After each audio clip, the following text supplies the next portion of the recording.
Hello everyone. Now our next topic in project management is a PERT. PERT is a program evaluation and review technique that is different from the CPN because CPN is a deterministic approach and PERT is totally depend on the estimation. And you have seen there कि PERT में actually estimation time estimation जो होता है वो 3 terms में होता है: optimistic, most likely और most pessimistic approach. एंड जो सी पी एम में हम पढ़ते हैं वो हमारा डिटर्मिनिस्टिक अप्रोच होता है जिसमें duration of time is activity fix होती है. Is very deterministic approach. तो अब ये जो क्वेश्चन है उसके बेस पे हमें कई सारी चीज़ें निकालनी है, जैसे पर्ट का नेटवर्क निकालना है, ड्यूरेशन निकालना है, वेरिएंस निकालना है, determine the critical path, expected project length, activity schedule निकालना है for the project and calculate the variance and stand deviation of the project length. तो ये सब चीज़ें निकालनी है. तो इसके लिए पहले क्या करते हैं, एक एक्टिविटी डिज़ाइन करते हैं. जैसे ये एक्टिविटी दी गई है, प्रीसीडिंग एक्टिविटी दी गई है, उसके टाइम पे यहाँ पे तो एक्टिविटी और प्रीसीडिंग एक्टिविटी से पहले हम एक नेटवर्क डायग्राम बना लेते हैं. तो इसकी नेटवर्क डायग्राम हम बना रहे हैं. तो यहाँ ए के पीछे कुछ नहीं है एंड बी के पीछे कुछ नहीं है. तो एक्टिविटी को ज़रा ध्यान से बना लेंगे हम. ए के पीछे ये ए मान लेते हैं एंड दिस वन, ये इसके पीछे कुछ नहीं है, इसको बी मान लेते हैं. ओके. और सी के पीछे ए है, डी के पीछे ए है, तो हम ये मान लेते हैं सी के पीछे सी डी ई. और यहाँ पे देख रहे हैं बी और सी के आगे एफ है, तो बी और सी के आगे तो एफ, ये सी हो जाएगा हमारा. ये हमारा इसको ई मान ले रहे हैं. इसके नीचे एक फिगर बनाना है, इसको डी मान लेते हैं. ठीक है. इसके आगे एफ़ के पीछे जो है वो बी और सी है, तो एफ़ के पीछे जो हमारा बनता है वो बी और सी बना ले रहे हैं. ठीक है. और जी के पीछे डी है, जी के पीछे डी है, और ई एफ जी सब मिक्स हो रहे हैं. ई एफ जी सब मिक्स हो रहे हैं. तो बी और सी के आगे एफ़ है, तो एक एफ़ यहाँ बनेगा,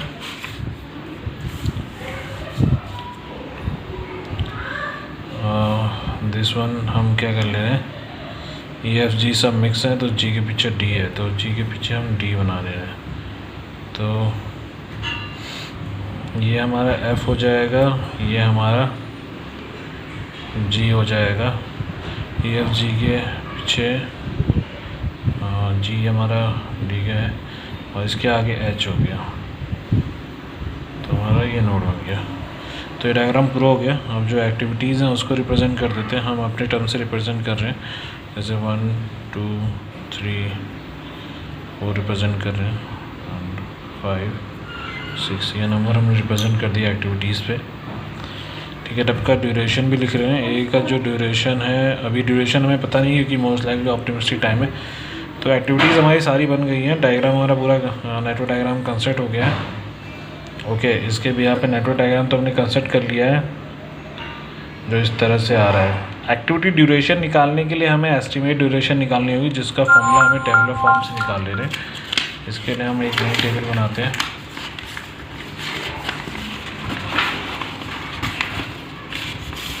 इसके लिए एक नई टेबल का यूज़ कर लेते हैं हम, जिसमें एस्टिमेटेड टाइम निकाल लेते हैं.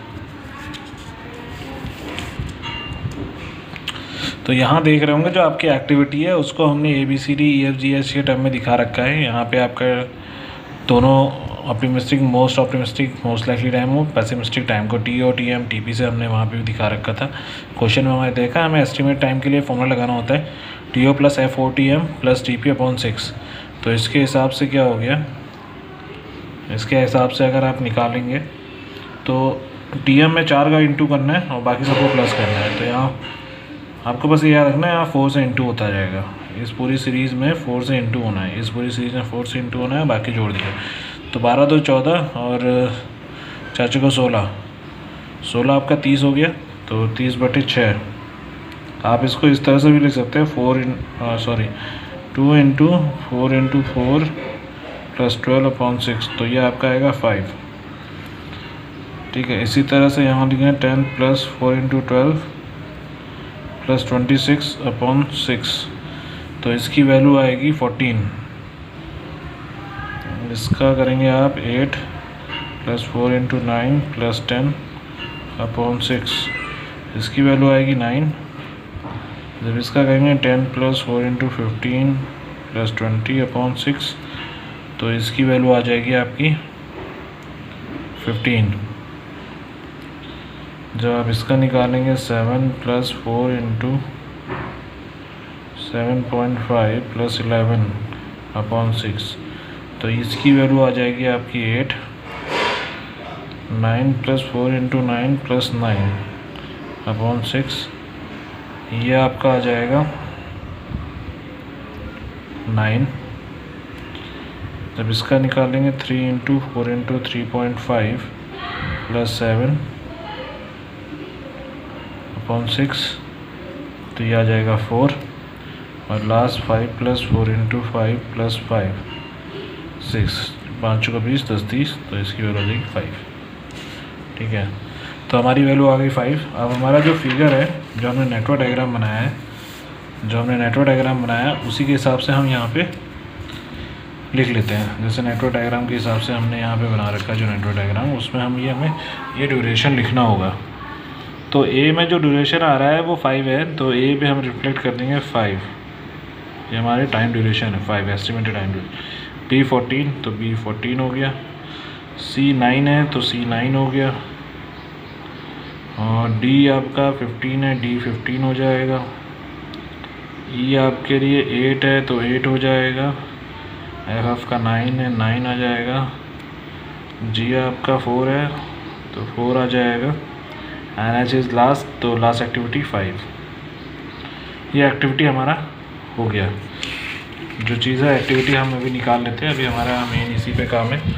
तो एक्टिविटी, जब हम लोग की एस्टिमेटेड एक्टिविटीज़ का ड्यूरेशन निकल जाता है, तो मोस्ट लाइकली जो हमारा एस्टिमेटेड ड्यूरेशन है उसके बिहाफ पे ही हमें, जैसे सीपीएम में हम लोग एस्टिमेटेड टाइम स्टार्टिंग टाइम निकालते थे और लेटेस्ट फिनिश टाइम निकालते थे, वैसे भी यहाँ निकालना होगा।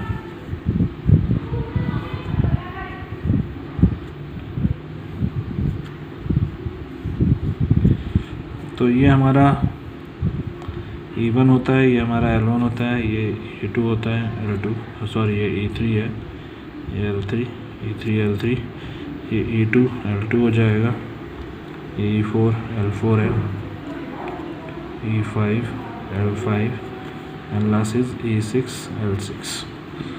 ओके, तो हमारा जो फर्स्ट एस्टिमेटेड टाइम है वो 0 होगा, एस्टिमेटेड वैल्यू इज 0। तो हमारा फॉरवर्ड पास मेथड लगना है यहाँ पे, फॉरवर्ड पास मेथड लगा लेते हैं यहाँ पे और E1 के लिए। तो E1 हमारा पहला हमेशा 0 ही रहेगा। E2 की बात करें तो हमारी एक्टिविटी क्या हो रही है, E2 E1 से आ रही है, तो E2 की वैल्यू हो जाएगी E1 + T 1,2, तो 0 + 5 हो जाएगा, 5 आ जाएगा, तो यहाँ 5 हो जाएगा। 3 आपका मर्जिंग एक्टिविटी है, तो E3 = मैक्स, दो जगह से आ रहा है 1 और 2 से, तो E1 + T1,2, E2 + T1,2 sorry 2,3, ये 2,3 है, तो ये आ जाएगा मैक्स आपका। E1 से आएगा E1 0 + 14, E2 से आएगा तो 5 + 9, तो बोथ वैल्यूज़ आर 14 14, तो हम 14 सेलेक्ट कर लेंगे, तो यहाँ पे 14 ही रहेगा। ओके, E4 की बात कर लेते हैं। E4 हमारा जो है उसमें E2 से ही आ रहा है, तो E2 + T 2,4, तो E2 की वैल्यू 5 है और 5 + 15, तो 20 आ गया, तो E4 आपका 20 आ गया। E5 की बात कर लें, E5 आपका 3 आ रहा है, तो maximum in the term of 3 आएगा, क्योंकि 3 एक्टिविटी मर्ज हो रही हैं, A3 से, 2 से और 4 से। तो T2 से स्टार्ट करते हैं। E2 + T 2,5, E3 का लेते हैं, E3 + T 3,5 कॉमा लेते हैं E4 + T 4,5, मैक्स ले लेते हैं। E2 पे जो एक्टिविटी है हमारी वो 5 है, 5 + 8 हो जाएगा, कॉमा E3 पे आपकी कितनी है 14 है, 14 + 9 हो जाएगा। E4 पे आपकी वैल्यू 20 है, 20 + 4 हो जाएगा, तो 5 × 5 = 10, 13 हो जाएगा। 14 + 9 आपका कितना हो जाएगा 23 एंड 20 = 24, तो यहाँ पे सबसे पहले वैल्यू आ जाएगी 24, तो ये 24 हो गया। E4 आपका 24 आ जाए, E5 आपका 24 आ जाएगा। E6 की वैल्यू निकालेंगे तो E6 की वैल्यू आ जाएगी E5 + T5,6, तो 24 + 5 हो जाएगा, टोटल वैल्यू आ जाएगी 29, तो E6 की वैल्यू आपको यहाँ पे 29 रिप्रेजेंट हो जाएगी। ओके, जब E6 की वैल्यू 29 रिप्रेजेंट हो रही है तो हम ऐसा करते हैं, E6 की वैल्यू 29 हो गई, तो अब बैकवर्ड पासवर्ड मेथड लगाते हैं for a latest finish time निकालने का। बैकवर्ड पास मेथड निकाल लेते हैं लेटेस्ट फिनिश टाइम, तो L6 की वैल्यू 29 ही होगी, जो हमारी फिनिशिंग लास्ट ऑफ पॉइंट है वो L6 है, तो दैट इज़ L6 = 29। L5 की निकाल लें, L5 में एक ही वैल्यू है, तो L5 का हो जाएगा L6 - T5,6, तो L6 की वैल्यू 29, 29 - 5 इसका 24, तो ये 24 हो जाएगा। ठीक है, ये 24 आ गया आपका। ओके, L4 की बात करते हैं। L4 में भी एक ही एक्टिविटी है, तो ये सीधे सीधे कहाँ से आ रही है 5 से आ रही है, तो L5 - T4,5, तो 24 - 4, तो ये हो जाएगा 20, तो L4 की वैल्यू 20 आ गई। L3 की बात करते हैं, L3 की बात कर रहे हैं, तो L3 भी सिंगल ऑब्जेक्टिव आ रहा है L3, तो L3 कहाँ से आ रहा है L5 से आ रहा है, L5 T3,5, तो 24 है, 24 - 9, तो ये आ जाएगा 15, तो यहाँ 15 हो गया L3 की वैल्यू। L2 देखेंगे, L2 क्या है, 3 एक्टिविटी बर्स्ट हो रही है, मतलब 3 एक्टिविटी निकल रही है यहाँ से, तो बर्स्ट एक्टिविटी बोलते हैं। तो L2 पे क्या हो जाएगा, मिनिमम की कंडीशन हो जाएगी। मिनिमम कहाँ से आएगा, 3 से आ रहा है, 3, 5 और 4 से, तो L3 - T2,3, L4 - T2,4, L5 - T2,5, तो मिनिमम की वैल्यू आ जाएगी, L3 की वैल्यू हो गई 15 - 9 हो जाएगी। L4 की वैल्यू आपको दे रखी थी, L4 की वैल्यू यहाँ पे 20 है, 20 - 15 हो जाएगा। L5 की वैल्यू आपकी 24 है, -8 हो जाएगा, तो मिनिमम 59 कितना हो जाएगा, 15 में से 9 गया आपका, आ जाएगा आपका 6, यहाँ 5 आ जाएगा, 16, ये 16 आ जाएगा। सबसे मिनिमम वैल्यू आपकी 5 रिप्रेजेंट हो जाएगी, तो L2 पे जो वैल्यू होगी वो कितनी आ जाएगी 5 आ जाएगी। और L1 भी आपका 2 मर्ज एक्टिविटी हो रही हैं, 2 बस एक्टिविटी दिख रही हैं L1, तो मिनिमम यहाँ पे भी ले लेंगे। एक 3 से आ रहा है आपका, एक 2 से आ रहा है, तो L3 - T1,3, L2 T1,2, तो मिनिमम हो जाएगा L3 आपकी आ जाएगी 15 - 14, L2 आपका 5 - 5, तो मिनिमम आपका आ जाएगा 1,0, तो 0 मिनिमम, तो ये आपका 0 आ गया। तो इस तरह आपका लेटेस्ट और फिनिश टाइम आ गया है, लेटेस्ट और अर्लीस्ट टाइम आ गया। ठीक है, इस तरह से हमने लेटेस्ट और अर्लीस्ट टाइम निकाल लिया है। अब एक्चुअली क्वेश्चन जो पूछा गया था वो क्वेश्चन आपका था कि draw a part network diagram, तो नेटवर्क डायग्राम हमने बना लिया है। जो कुछ क्वेश्चंस थे वो थे पार्ट नेटवर्क डायग्राम। इसमें एक पूछा जाता है फाइंड द एक्सपेक्टेड, एक क्वेश्चन और पूछा जाता है इसमें हमेशा कि find the expected duration and variance for each activity. मैं यहाँ पे जो नेटवर्क डायग्राम के अलावा जो क्वेश्चन पूछे जाते हैं मैं उनको लिख रहा हूँ। जैसे क्वेश्चन पूछा जाता है find the expected duration and variance for each activity.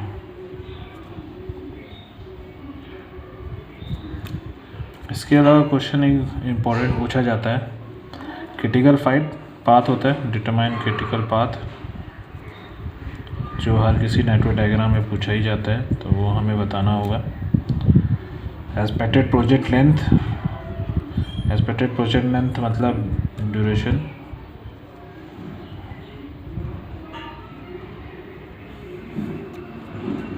इसी में पूछा जाता है कैलकुलेट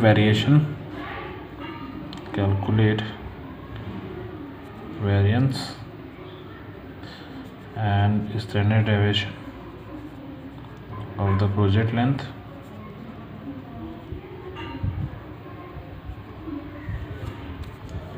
और एक प्रोबेबिलिटी का एक क्वेश्चन होता है, if a 30 weeks deadline is imposed,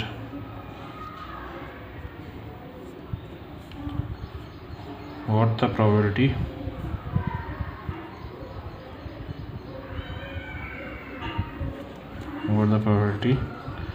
that the project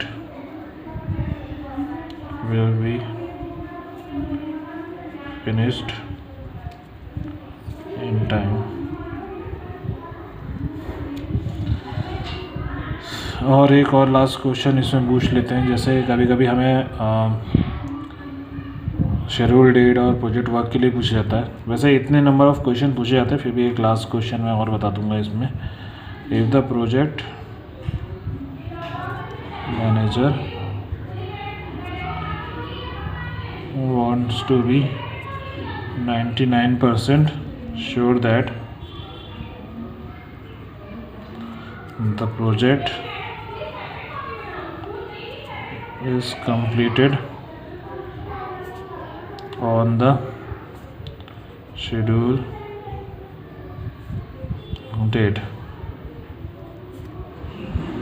how many weeks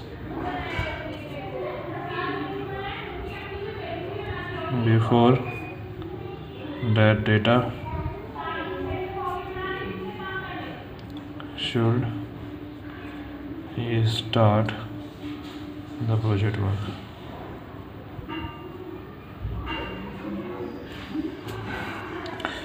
सो ये नंबर ऑफ़ क्वेश्चन है जो हमारे इसमें प्रोजेक्ट पार्ट में पूछे जाते हैं। कुछ एक्स्ट्रा क्वेश्चंस भी हैं जो हमने मतलब हो सकते हैं पूछे जा सके। जैसे फाइंड द एक्सपेक्टेड ड्यूरेशन और वेरिएंस की निकालना होता है, तो हमने यहाँ पे देखिए ऊपर ऑलरेडी एक्सपेक्टेड एक्टिविटी निकाल ली थी। स्टैंडर्ड डेविएशन निकालना होता है तो एक सिंपल सा फॉर्मूला होता है स्टैंडर्ड डेविएशन निकालने का, TP minus TO upon 6। TP और TO की वैल्यू आपको दे रखी है, उसको डिवाइड करना है, तो 12 माइनस 2 करेंगे 10/6, तो 10/6 की वैल्यू आ जाएगी, 10/6 आपकी आएगी वैल्यू, तो ये आ जाएगी 1.67। इसी तरह TP TO है तो 26 10 माइनस 10 हो जाएगा, 26 माइनस 10 आपका 16 हो जाएगा, 16/6 करेंगे, 16/6 है तो आपकी वैल्यू आ जाएगी 2.67। इसी तरह 10 माइनस 8 करेंगे, 2/6 हो जाएगा, इसकी वैल्यू हो जाएगी आपकी 0.33। इसी तरह 20 में से 10 माइनस करेंगे, 10/6 हो जाएगा, 10/6 की वैल्यू हो जाएगी आपकी 1.67। 11 7 के डिफरेंस करेंगे तो 3/6, तो 6 हो जाएगा, 3/6, तो आपकी वैल्यू हो जाएगी 11, और 11 से 7 करेंगे, सॉरी ये 4 आएगा, सॉरी 7 4 11, तो ये वैल्यू आ जाएगी 0.636, तो 0.67 के अराउंड आएगी। 9 है तो 9 ऑलरेडी 0 हो जाएगा, तो 0/6 का मतलब 0 ही हो गया। 7 में से 3 गया तो 4 आ जाएगा, 7 में से 3 तो 4/6, तो इसकी वैल्यू भी 0.67 आ जाएगी। ये 0 आएगा तो यहाँ 0 ही वैल्यू आएगी। तो हमारा स्टैंडर्ड डेविएशन निकल जाता है। अगर आपसे पूछा जाता है कि फाइंड द स्टैंडर्ड डेविएशन होता है ईच एक्टिविटी, तो आप ऐसे निकाल सकते हैं। वेरिएंस क्या होता है? वेरिएंस हमेशा स्टैंडर्ड डेविएशन का स्क्वायर होता है, तो 1.67 का अगर स्क्वायर करेंगे तो 2.79 आएगा, 2.67 करेंगे 7.13 आएगा, ये 0.11 आएगा, 2.79 आएगा, 0.45 आएगा, 0 तो 0 आएगा, 0.45 यहाँ पे आ जाएगा 0। तो ये हमारा वेरिएंस निकला। तो ये जो एक क्वेश्चन पूछा गया था, calculate variance and standard of the project length, तो ये हमारा इसमें आपका variance of the project length दोनों मेंशन हो गया। इसमें find the expected duration variance for each activity, ये भी पूछा गया था, तो ये भी हमारा कवर हो गया। एक्सपेक्टेड ड्यूरेशन जो हमारे फिगर में है वो जरा हमें देख लेते हैं, क्योंकि इसी में क्रिटिकल पाथ निकालना होगा। क्रिटिकल पाथ तो हमें इसी में एस्टिमेट करना होगा, तो इसको हमें ध्यान देना पड़ेगा। अब इसमें क्या है, फिगर में क्या है, यहाँ पे आप देखेंगे जो नेटवर्क आया था उसमें आपकी जो क्रिटिकल पाथ है जहाँ पे एक्सपेक्टेड और अर्लीस्ट और लेटेस्ट, अर्लीस्ट स्टार्ट टाइम और लेटेस्ट टाइम इक्वल होते हैं, उसको हम अंडरलाइन कर लेते हैं। तो यहाँ भी ये देखिए, ये जो है 1 से 2 आपका दोनों का इक्विवेलेंट है। फिर आपका 2024 है, 2020 है, तो ये भी है और ये भी है और ये भी चलेगा और ये भी चलेगा, ठीक है। तो यहाँ पे जो क्रिटिकल पाथ बन रहे हैं, अगर क्रिटिकल पाथ के टर्म में डिफ़ाइन किया जाए तो क्रिटिकल पाथ यहाँ 2 तरह के हैं। क्रिटिकल पाथ को डिफ़ाइन किया है तो एक क्रिटिकल पाथ आपका बन रहा है 1 से 2 और 2 से 5, 5 से 6, और दूसरा जो क्रिटिकल पाथ बन रहा है वो बन रहा है 1 से 2, 2 से 4, 4 से 5, 5 से 6। तो जब आप ये देख रहे हो कि क्रिटिकल टाइम अगर पहले क्रिटिकल का रहता है तो 5 + 8, देखिए यहाँ पे जो है ये 5 है, ये 8 है और ये फिर 5 है, और यहाँ पे देखेंगे आप 5 है, ओके 5 है, 15 है, 4 है और 5 है, ठीक है। तो अगर टोटल जोड़ा जाए तो 5 + 10 = 18 ही हो रहा है, जबकि इस पे देखेंगे 15 × 5 = 20, 20 × 4 = 24, 24 × 5 = 29। इसमें आपका टोटल 29 डेज़ आ रहा है, जबकि इसमें नहीं आ रहा है, इसमें सिर्फ 18 डेज़ आ रहा है, ठीक है। तो जब हम क्रिटिकल पाथ की बात करेंगे तो सिर्फ क्रिटिकल पाथ में वही होता है जिसमें प्रोजेक्ट ड्यूरेशन पूरा कंप्लीट आए, प्रोजेक्ट ड्यूरेशन जिसमें कंप्लीट हो। तो इसमें 29 डेज़ आ रहा है, आप देख रहे हैं तो आपका प्रोजेक्ट 29 डेज़ में आ रहा है, तो क्रिटिकल पाथ जो होगा वो ये एरिया होगा, दैट इज़ क्रिटिकल पाथ। अगर क्रिटिकल एक्टिविटी देखेंगे तो ये क्रिटिकल एक्टिविटी ये भी हो सकती है, ये भी हो सकती है, ठीक है। तो ये थोड़ा सा क्रिटिकल पाथ की बात होती है। क्रिटिकल पाथ कौन सा होगा, तो हमें ये थोड़ा सा आइडेंटिफाई करना पड़ता है कि टोटल प्रोजेक्ट ड्यूरेशन हमारा पूरा आए, तो ये क्रिटिकल पाथ हो गया यहाँ पे ये चीज़ में। इसके अलावा कह रहा है क्रिटिकल पाथ हमने कर दिया। प्रोजेक्ट लेंथ आपकी 29 डेज़ है, जो यहाँ पर ऑलरेडी बताया है। Expected project length is 29 days. अब यहाँ पे थोड़ा प्रोबेबिलिटी के 2 क्वेश्चन है। 30 वीक्स की अगर डेडलाइन इम्प्रूव किया जाए तो प्रोबेबिलिटी क्या होगी कि प्रोजेक्ट आपका फिनिश हो जाए ना सेम टाइम और पीरियड पे।